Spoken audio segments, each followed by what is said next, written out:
തീർച്ചയായും അഭിലാഷേ, നമ്മളിപ്പോൾ ഉള്ളത് ആ പോലീസ് സ്റ്റേഷനിലാണ്. അതായത് ഗുണ്ടകൾക്ക് ഒത്താശ ചെയ്തു കൊടുക്കുന്ന ആ പോലീസ് സ്റ്റേഷൻ. ഒരു നീതിയും നടപ്പിലാക്കാൻ കഴിയാത്ത കഴിഞ്ഞ കുറെ ദിവസങ്ങളായി ഈ ശുചീകരണ തൊഴിലാളിക്ക് ഒരു സുരക്ഷ പോലും നമുക്ക് ആ ദൃശ്യങ്ങളിലേക്ക് തരുക. കഴിഞ്ഞ കുറെ ദിവസങ്ങളായി ശുചീകരണ തൊഴിലാളിക്ക് സുരക്ഷ പോലും നൽകാൻ തയ്യാറാവാത്ത ആ പോലീസ് സ്റ്റേഷനാണ് ഈ ദൃശ്യങ്ങളിൽ കാണുന്നത്. മനോഹരമായ കെട്ടിടമുണ്ട്, ഉദ്യോഗസ്ഥരുണ്ട്, വാഹനങ്ങളുണ്ട്. പക്ഷേ ഏതെങ്കിലും തരത്തിൽ ഒരു സാധാരണക്കാർക്ക് നീതി നൽകാൻ ഈ പോലീസ് സ്റ്റേഷനിൽ സാധിച്ചിട്ടില്ല എന്നത് വളരെ ഖേദകരമായ കാര്യം തന്നെയാണ്. ഏതായാലും പ്രത്യേക അന്വേഷണ സംഘം വരുമ്പോൾ അവരെ സംബന്ധിച്ചിടത്തോളം വലിയ സ്വാഗതം ചെയ്യുന്ന സാഹചര്യങ്ങളൊക്കെ ഉണ്ടായിരുന്നു. ഈ പോലീസ് സ്റ്റേഷനിൽ എത്ര അനീതികൾ നടന്നിട്ടുണ്ട് എന്നത് അതൊക്കെ പുറത്തു വരേണ്ടതുണ്ട്. ഇപ്പോഴും ഈ ശുചീകരണ തൊഴിലാളിക്ക് ഒരു സുരക്ഷയും നൽകാൻ തയ്യാറാവാത്ത ഒരു പോലീസ് സ്റ്റേഷനാണ് നമ്മളിപ്പോൾ കാണുന്ന ധർമ്മസ്ഥലയിലെ പോലീസ് സ്റ്റേഷൻ. ഇവിടെ നീതി നടപ്പിലാവുന്നുണ്ടോ എന്ന കാര്യത്തിൽ കഴിഞ്ഞ കുറേ ദിവസങ്ങളായി ഇവിടെ തങ്ങി റിപ്പോർട്ട് ചെയ്യുന്ന ഒരാളെന്ന നിലയിൽ നമുക്ക് പോലും ഒരു സുരക്ഷ പോലുമില്ല. ഒരു സ്ഥലത്ത് പോലും പോലീസിന്റെ പരിശോധനകളില്ല. കർണാടകയിലെ ഈ ധർമ്മസ്ഥലയിൽ നമുക്ക് മറ്റ് പലയിടങ്ങളിലും കാണാൻ കഴിയാത്ത രീതിയിലുള്ള പല കാര്യങ്ങളും നടന്നു. ഈ പോലീസ് സ്റ്റേഷനെ സംബന്ധിച്ചിടത്തോളം ഒരുപാട് ഈ കഴിഞ്ഞ ദിവസങ്ങളാണ് അനന്യ ഭട്ടിന്റെ തിരോധാനവുമായി ബന്ധപ്പെട്ട് സുജാത ഭട്ട് ഇവിടെ എത്തി പരാതി നൽകുന്ന സാഹചര്യം ഉണ്ടായിരുന്നത്. അതുപോലെ തന്നെ ഒരുപാട് പേരെ പരാതിയുമായി എത്തിയപ്പോൾ ഭീഷണിപ്പെടുത്തി പിന്തിരിപ്പിച്ച് അത്തരമൊക്കെ കാര്യങ്ങൾ നടന്ന 2015 ഈ പോലീസ് സ്റ്റേഷൻ ഇവിടെ പ്രവർത്തനം ആരംഭിച്ചത്. അതിനുശേഷവും 2018 ഒരു കൊലപാതകം ധർമ്മസ്ഥലയിൽ നടക്കുന്നു. അതിനൊന്നും ഉത്തരമില്ല. അസ്വാഭാവിക മരണം, അപകട മരണം, ഇങ്ങനെയൊക്കെ എഴുതി തള്ളിയ ഒരു പോലീസ് സ്റ്റേഷന്റെ ദൃശ്യമാണ് കാണുന്നത്. ഒരുപക്ഷെ കഴിഞ്ഞ ദിവസങ്ങളിലൊന്നും നമുക്ക് ഇവിടെ ഇത്തരത്തിൽ റിപ്പോർട്ട് ചെയ്യാൻ കഴിയാത്ത സാഹചര്യം ഉണ്ടായിരുന്നു. ഇനി ജനങ്ങൾക്ക്, അതായത് ഇവിടുത്തെ ആളുകൾക്ക് സമാധാനപരമായി ജീവിക്കണം, അവർക്ക് നീതി നടപ്പിലാവണം എന്നുള്ളത് കൊണ്ട് തന്നെയാണ് ആരെയും വെല്ലുവിളിക്കാനോ അതല്ലെങ്കിൽ എക്സ്ക്ലൂസീവ് വാർത്തകൾ നൽകാനോ മാത്രമല്ല നമ്മളുടെ ലക്ഷ്യം. അത് കൃത്യമായി ഇരകളുടെ കണ്ണുനീരുണ്ട്, ആ കണ്ണുനീരിനൊക്കെ ഒരു അവസാനമാകണം. അതിനുള്ള ഒരു ആവശ്യത്തിന് മാത്രമാണ് നമ്മൾ ഇത്തരത്തിലുള്ള ദൃശ്യങ്ങളൊക്കെ ചിത്രീകരിക്കുന്നത്. പോലീസ് സ്റ്റേഷന്റെ ദൃശ്യങ്ങളാണ് ഈ കാണുന്നത്. ഇത് പോലീസ് സ്റ്റേഷൻ കോമ്പൗണ്ടിന്റെ അകത്താണ് നമ്മളുള്ളത്. മാധ്യമപ്രവർത്തകർക്ക് സത്യം തുറന്നു പറയാൻ ഏത് സ്ഥലവും എവിടെയും ചെന്നെത്താൻ പറ്റണം. അത് കാട്ടിക്കൊടുക്കുക മാത്രമാണ് നമ്മുടെ ലക്ഷ്യം. അതുകൊണ്ടാണ് നമ്മളിവിടെ വന്നത്. നമുക്ക് കൂടുതൽ വിവരങ്ങൾ ഇവിടുന്ന് ശേഖരിക്കേണ്ടതുണ്ട്.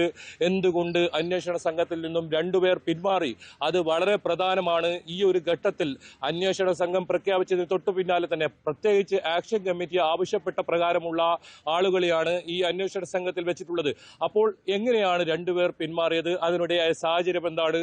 ഇനിയുള്ള അന്വേഷണം ഏത് രീതിയിൽ പോകും? അങ്ങനെയാണെങ്കിൽ ഏതെങ്കിലും തരത്തിലുള്ള ആശങ്കകളുണ്ടോ? ആക്ഷൻ കമ്മിറ്റിയുടെ പ്രതികരണങ്ങൾ തേടേണ്ടതുണ്ട്. അത്തരം കാര്യങ്ങളിലൊക്കെ വരുന്ന സമയങ്ങളിൽ നമുക്ക് കടക്കേണ്ടതുണ്ട്.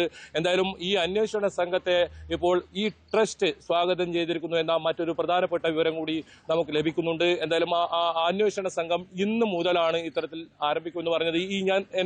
എനിക്ക് പിന്നിൽ കാണുന്ന ഈ പോലീസ് സ്റ്റേഷനിലുള്ള നേരത്തെ കാണാതായ ആളുകളെ കുറിച്ചും അത്തരം കാര്യങ്ങളൊക്കെ ആ അന്വേഷണ സംഘത്തിന് കൈമാറും. ഒപ്പം ജോയിയുടെ കാര്യം, ആ കാര്യത്തിലും KJ ജോയി കൊല്ലപ്പെട്ട കേസിലും പുനരന്വേഷണം വരുന്നു. ഈ അന്വേഷണ സംഘത്തിന്റെ പരിധിക്ക് വരുന്നു. അത്തരത്തിൽ വലിയ പ്രതീക്ഷ വെച്ച് പുലർത്തുന്ന സമയത്ത് 2 പേർ എന്തിന് പിന്മാറി എന്ന കാര്യം അത് പുറത്തു വരേണ്ടതുണ്ട്. മുഖ്യമന്ത്രി നേരിട്ട് ഇടപെട്ട് മുഖ്യമന്ത്രിയുടെ താല്പര്യം കൊണ്ട്, സിദ്ധരാമയ്യയുടെ താല്പര്യം കൊണ്ട് രൂപീകരിച്ച ഒരു അന്വേഷണ സംഘമാണ്.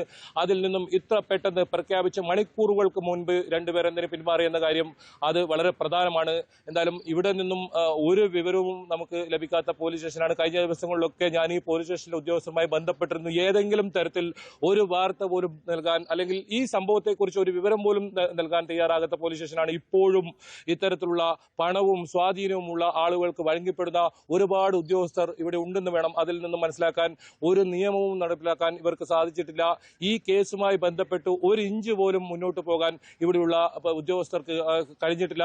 പരിശോധന നടത്തും, ഈ ശുചീകരണ തൊഴിലാളി ചൂണ്ടിക്കാട്ടിയ സ്ഥലം കുഴിച്ചെടുത്ത് പരിശോധന നടത്തുമെന്ന് പറയുന്നു.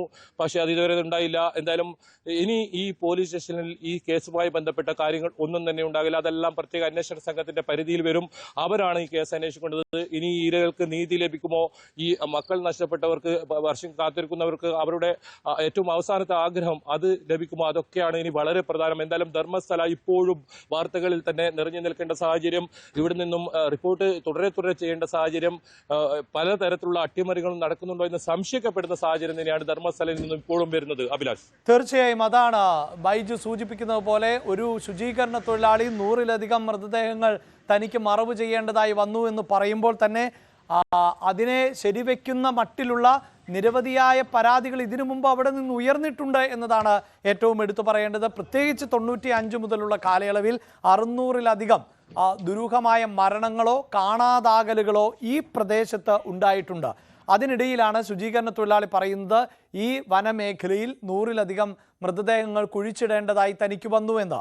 അപ്പോഴും ആ പ്രദേശം സംരക്ഷിക്കാൻ പോലീസ് തയ്യാറെടുക്കുന്നില്ല. അതോടൊപ്പം തന്നെ ഇങ്ങനെ വെളിപ്പെടുത്തൽ നടത്തിയ ഈ ശുചീകരണ തൊഴിലാളി അദ്ദേഹം പറയുന്നതനുസരിച്ചാണെങ്കിൽ ഭയപ്പാടോടുകൂടി ഇവിടെ നിന്ന് ഒളിച്ചു താമസിക്കുകയായിരുന്നു.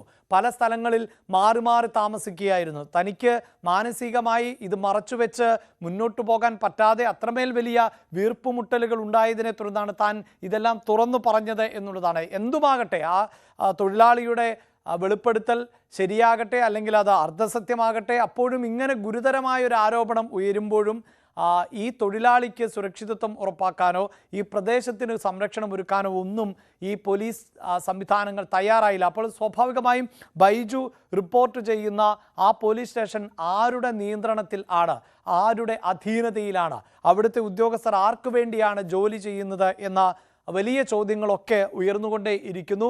അതിനിടയിലായിരുന്നു ഈ പ്രത്യേക അന്വേഷണ സംഘത്തെ നിയോഗിച്ചത്. ആ അന്വേഷണ സംഘത്തിൽ നിന്നും ഇപ്പോൾ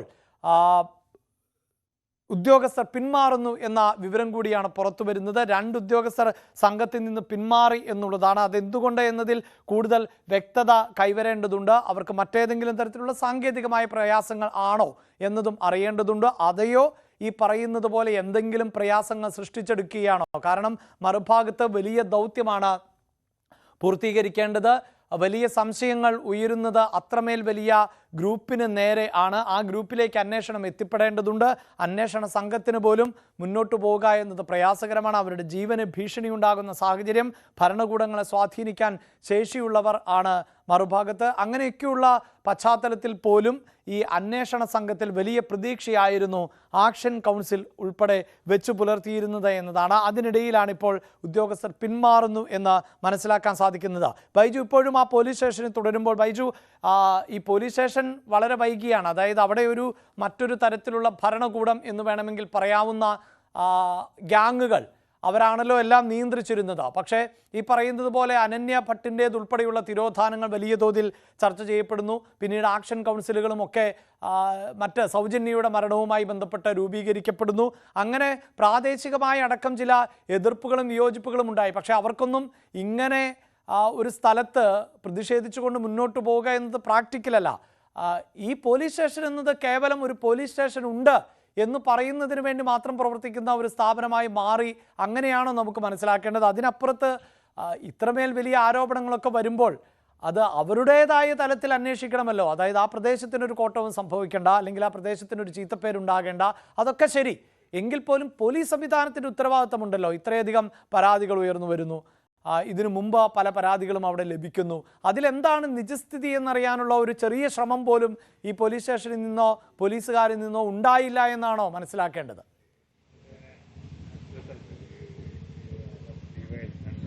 തീർച്ചയായും അങ്ങനെ തന്നെ മനസ്സിലാക്കേണ്ടി വരും. കാരണം കന്നഡിഗരുടെ പണം കൊണ്ട്, അവരുടെ നികുതി പണം കൊണ്ട് ആ രീതിയിൽ ശമ്പളം വാങ്ങി പറ്റുന്ന ഒരുപാട് ഉദ്യോഗസ്ഥരാണ് ഇവിടെ ഉള്ളത്. പക്ഷേ അവർക്ക് നീതി നടപ്പിലാക്കാൻ, ഇത്തരത്തിൽ നീതി നിഷേധിക്കപ്പെട്ട, ശബ്ദിക്കാൻ കഴിയാത്ത ആളുകൾക്ക് നീതി നടപ്പിലാക്കാൻ കഴിയാത്ത ഒരു സംഘം ക്രിമിനലുകൾക്ക് ഒത്താശ ചെയ്യുന്ന പോലീസുകാരാണ് ഈ ഇവിടെ ഉള്ളതെന്ന് പറയേണ്ടി വരും. മനോഹരമായ കെട്ടിടവും എല്ലാ സൗകര്യങ്ങളും ഒരുക്കി കൊടുത്ത ഒരു പോലീസ് സ്റ്റേഷനാണ് ധർമ്മസ്ഥല പോലീസ് സ്റ്റേഷനാണ്. 2015-ലാണ് ഈ ഇത്തരത്തിലൊരു പോലീസ് സ്റ്റേഷൻ സ്ഥാപിക്കുന്നത് തന്നെ. ഒരുപാട് ദുരൂഹ മരണങ്ങളൊക്കെ ഇത്തരത്തിൽ പരാതികളുമായി ആളുകൾ എത്തിയപ്പോൾ അവരെ പുറത്ത് പറഞ്ഞേക്കുന്ന സാഹചര്യം ഉണ്ടായ ഒരു പോലീസ് സ്റ്റേഷനാണ്.